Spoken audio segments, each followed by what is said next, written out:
எனக்கு வந்து நிறைய பேர் ஃபோன் பண்றாங்க. என்னன்னாக்க, ஐயா 2 தரம் திருவண்ணாமலைக்கு பௌர்ணமி கிரிவலம் வந்துட்டுங்க ஐயா, எதுவுமே நடக்க மாட்டேங்குது ஐயா அப்படின்னு சொல்றாங்க.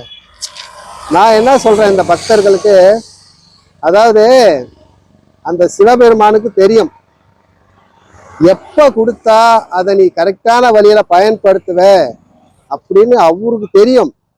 அப்பதான் உங்களுக்கு கொடுப்பாரு. கூடி சீக்கிரத்துல கொடுத்துருவாரு. மாடி இருக்கு, மாடிப்படியில ஒன்னொன்னா தான் மேலே ஏறி போகணும்.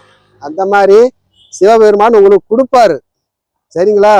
அந்த நேரத்துல கொடுக்கும்போது அப்பதான் தெரியும் இந்த அண்ணாமலையார் யாரு, இந்த உண்ணாமலை அம்மா யாரு அப்படின்னு உங்களுக்கு தெரியும்.